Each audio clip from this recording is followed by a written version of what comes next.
So we have to think of a strategy to expose this kind of fraudulent filmmaking as well.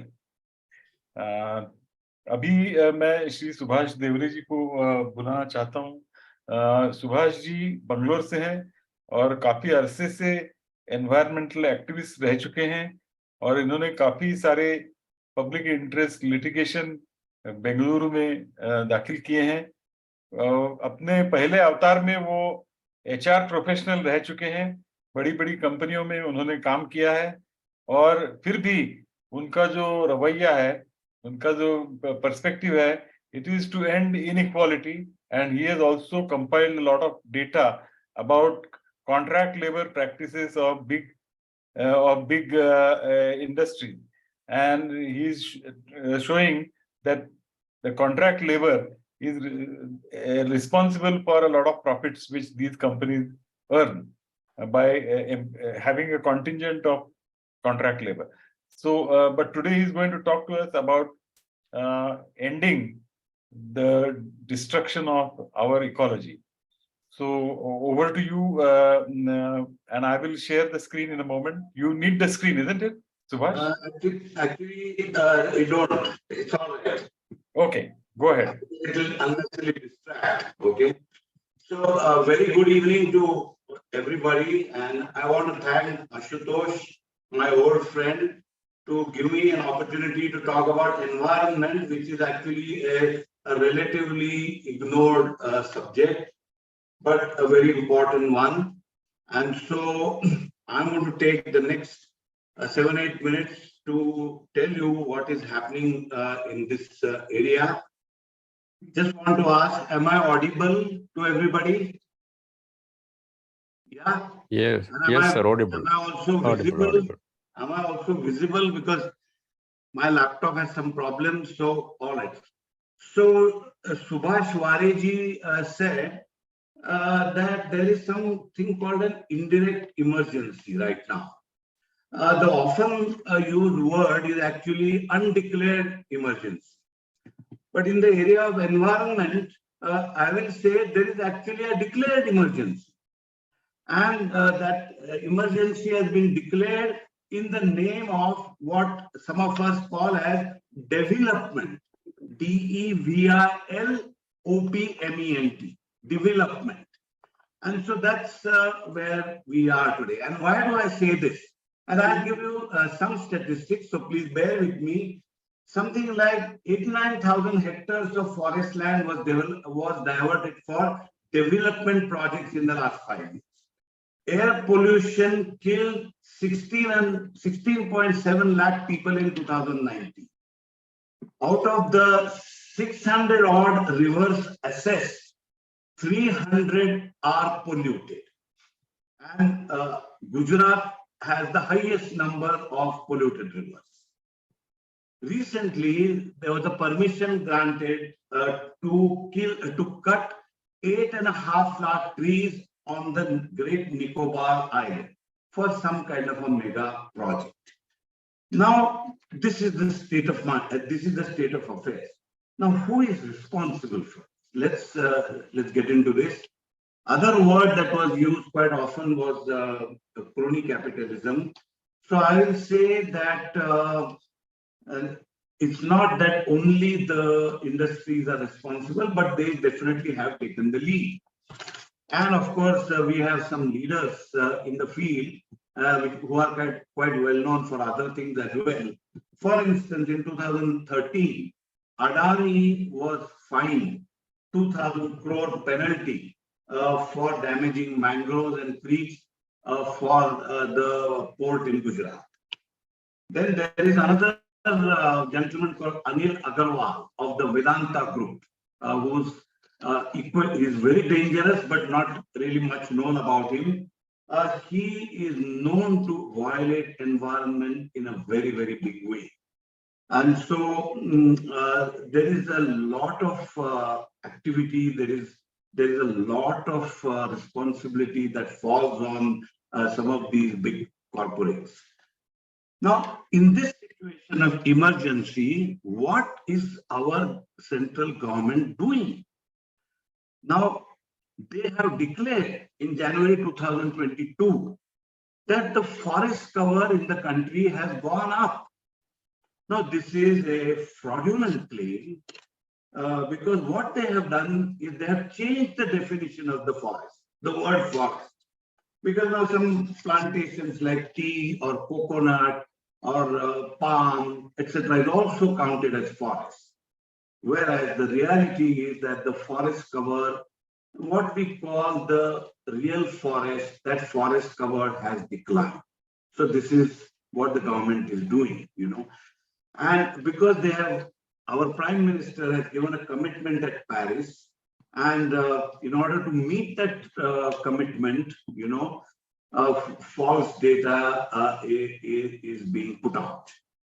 Now, the other thing that has started, and it is growing in a big way, is that environment activists are being targeted. Recently, for instance, in Bangalore, some 70 odd people just did a silent walk wearing black clothes to save the greenery around the lake. An FIR was booked against them. Then you must have read recently that in Maharashtra, there is a protest going on against the refinery in Ratnagiri. Now, those two people who were talking about it on the social media have been arrested. And there is a very noted environment lawyer called Ritvik Datta. So the two friends, one friend of this government called the CBI is after him now. And his FC, just read just now, about 1 hour back, that his FCRA license has been revoked. So now there is a systematic effort going on to silence the critiques, to silence the people who are raising their voice. Now, at the same time, I have to tell you, and I'll be ending with some appeal to you based on what I'm going to say now, is that as far as the issue of environment is concerned, it is not an issue for elections. Nobody can get votes on the basis of their stand on environment. And therefore, citizens have no choice but to take this issue in their own hands. And, for that, what we need to really look at is, does citizen movement work? Does it succeed? And so I'm just going to quote three success stories. One is about an aluminum, a copper facility of this Agarwal in Tuticorin in Tamil Nadu. That was finally closed by the Tamil Nadu government after sustained protests by people over there. Then, if you are familiar with Hyderabad, Hyderabad has a lunch space called the KBR Park. Now that KBR Park was going to be destroyed, citizens took that issue up, and the NGT, National Green Tribunal, also helped. The High Court also helped. In 2021, there was a stay, and right now, at least, the park is intact. Recently, now many of you are from Pune, you must be reading about it in the papers, that about 4,000 to 5,000 people came onto the roads to save the hill, the Vetartikadi hill, and also the Moramutar river being destroyed. There are plans to cut some 6,000 odd trees over there. And as far as the Vetartikadi is concerned, there is a temporary stay, I was told. So the citizens, if they really take it in their hands and try to do something, things can happen.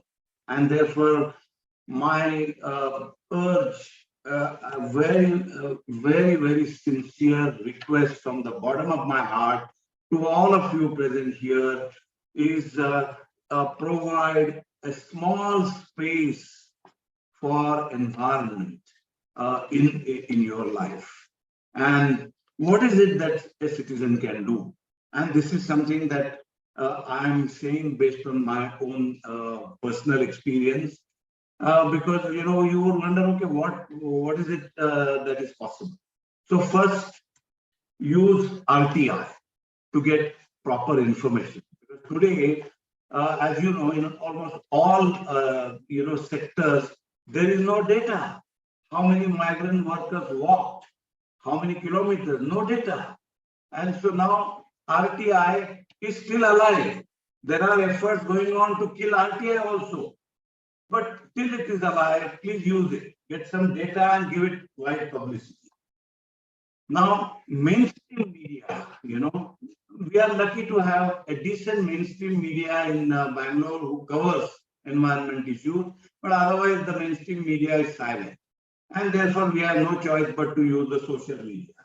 There are several groups. Please do join these groups and exchange ideas. If you have the opportunity, or if you are in a position to write about it in the mainstream media, please do that. Similarly, wherever possible, sometimes on environment issues, the government invites objections. They have a project for which, let's say, 2,000 trees are going to be cut. They will invite objections. Now, more and more people should submit these objections. And maybe I will say, go one step ahead, make representations to the government, in small little way. That's going to help. The next two things that I will say are not easy, but please do participate in the protest, even at the cost of inviting an FIR again. Because as I began, there is absolutely no other go, because the situation is emergency and is going from bad to worse. And the last thing which Ashutosh mentioned is go to the court. For instance, I have filed 3 PIs in the Karnataka High Court. One of them has done reasonably well. The other 2 are okay, nothing great, but one has worked to some extent. And so therefore, as you know, even the judiciary is under attack. Judiciary, again, is not a panacea. It may or may not help always, but what else can we do? So wherever you have a chance, please go to the court. And so I only end by saying that the issue of environment, which has now started affecting each one of us directly, requires a little more attention, requires some coverage in the media, and therefore once again a humble appeal to all of you, to give a little space to it in your own life. Thank you so much. Yeah.